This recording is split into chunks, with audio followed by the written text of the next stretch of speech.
Bonjour, nous allons aborder aujourd'hui le troisième thème qui est le thème sur le patrimoine et cette vidéo sera scindée en 4 parties parce qu'elle est longue tout simplement.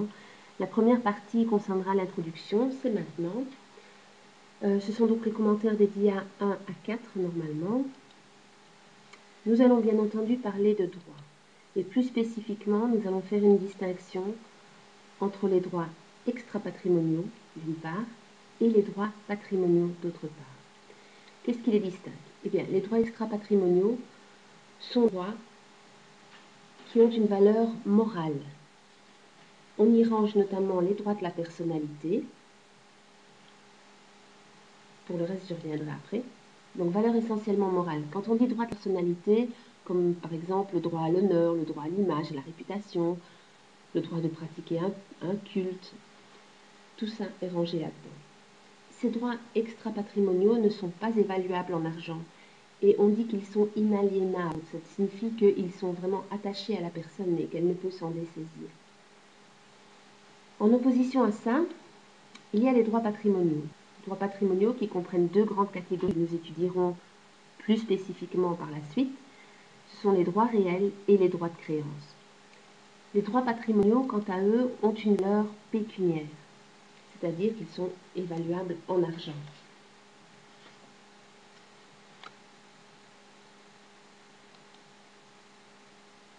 Alors, il y a une catégorie dont je n'ai pas parlé, ce sont les droits intellectuels. Je mets cette catégorie au milieu parce qu'en fait, il s'agit d'une catégorie hybride. Les droits intellectuels sont des droits qui ont à la fois la valeur morale, donc les aspects des droits extra-patrimoniaux, et la valeur claire, les aspects des droits patrimoniaux. Exemple. Eh bien, exemple, je crée une pièce de théâtre, ça a donc une valeur morale, j'ai le droit à ce que mon œuvre ne soit pas bafouée, mais je peux aussi commercialiser cette œuvre, décider d'en faire une pièce, enfin de la jouer, de la faire interpréter sur scène, et dans ce cas-là, je pourrais percevoir des droits d'auteur. Voilà l'aspect argent. Nous, dans le cadre de ce cours, nous allons étudier plus spécifiquement les droits patrimoniaux. Donc, je suis au commentaire de la dia 3. Droits patrimoniaux, on a dit que ça comprenait deux choses. Les droits réels qui sont en nombre limité et les droits de créance qui, eux, sont en nombre illimité. Alors, parlons plus spécifiquement des droits réels. Les droits réels comprennent 8 droits réels principaux et 3 droits réels accessoires. Nous allons citer ces droits, nous les reprendrons pour une étude plus approfondie en seconde partie d'année. Les droits réels principaux sont la propriété, la copropriété, l'usufruit, l'usage, l'habitation, la servitude, la superficie et enfin l'amphithéose. Quant aux réels accessoires, il s'agit de l'hypothèque, du privilège et du nantissement.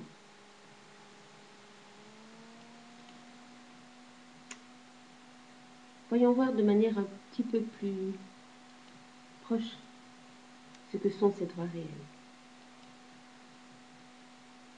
Alors, dans votre syllabus, on vous dit que les droits réels sont des droits qui permettent à leur titulaire de tirer tout ou partie de l'utilité que peut comporter. Ces droits réels ont deux attributs que nous allons voir en détail. Ces attributs sont d'une part le droit de suite et d'autre part le droit de préférence.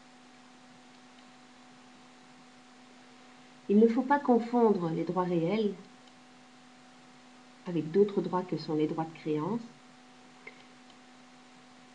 qui, eux, n'ont ni le droit de suite, ni de préférence.